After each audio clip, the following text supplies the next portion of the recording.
we become aware, I think, of how reliant we get, / how spoiled we get on things such as our immediate Amazon deliveries in a time like this. In fact, just the other day, something was delivered to the house, and I had that experience that probably some of you have had. You pick it up and you go, what did I order? It seems like so long ago. I have no idea what this is. Well, you may have even seen some commercials lately that Amazon and some others have on TV about their fulfillment centers. So we use that word kind of in modern merchandising and industry, usually to mean the place where people make the ideal or the concept of your order actually happen. They fulfill your want, your desire, your payment. And we hear about fulfillment today in the gospel, Jesus talking about himself. And he contrasts abolishing the law versus fulfilling the prophets. So it might be good for us to spiritually explore what it is to be fulfilled. Sometimes we think of that only as ourselves, like I'm full after a good dinner, or I've sort of accomplished something in my career, so I've reached that fulfillment. But the way Jesus is using it is more the strict definition of fulfillment. So fulfillment is to bring to completion or reality something that has been promised, desired, expected, or pledged. So that's interesting, that it's either completion or bringing it to reality.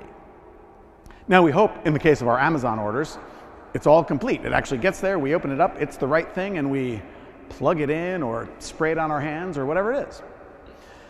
But fulfillment might also be bringing something to reality that is maybe not yet fully complete or finished. And Jesus indicates that today. He says, the law is not going to go away just because I am here, because the law won't go away until everything has come to pass, indicating that it hasn't yet. So a notion of fulfillment that is particularly stark, at least to me over these last couple of weeks, is that there are people in our communities, in our workplaces, in our families, in our churches that are still longing for the fulfillment, the bringing to reality of justice. Certainly, racial justice and racial injustice has been on the minds, on the hearts, on the voices of almost our entire country and many places around the world for the last couple of weeks. And one of the things it makes me aware of is that it is possible that some folks may be experiencing fulfillment while others don't. A recent example might be, remember those checks that were promised from the government? Everybody's stimulus check, the $1,200. It was interesting in talking to people, friends and family, to discover what a wide timeline that was that people actually received their checks. Some people got them right away. Some people were sitting around going, well, I'm still waiting for that check.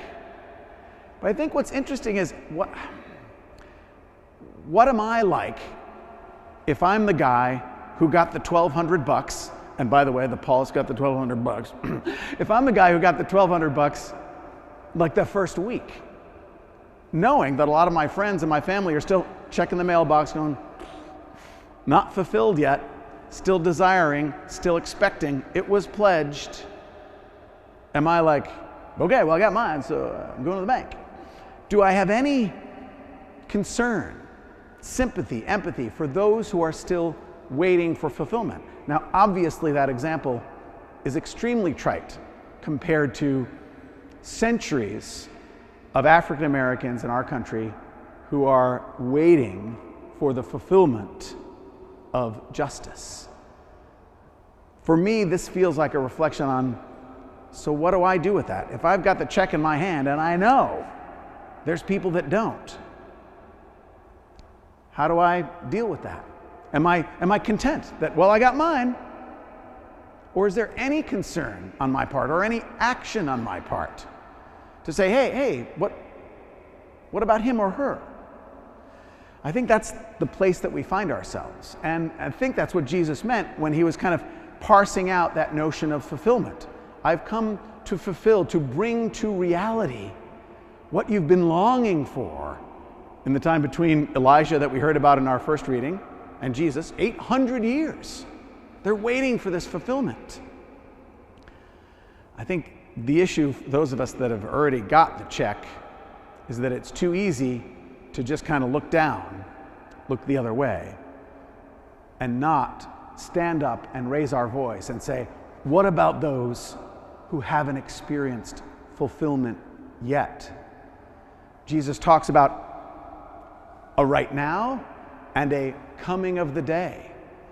Boy, I pray, and maybe we'll pray at this Mass, that the coming of that day when all of God's people, all of our brothers and sisters will see fulfillment, at least in the area of civil and social justice, but that will be fulfilled, come to reality soon, because of Jesus' victory on the cross and what he came to fulfill, but because of our action and not wanting to be satisfied that I'm all good, to actually care about those who are still awaiting fulfillment.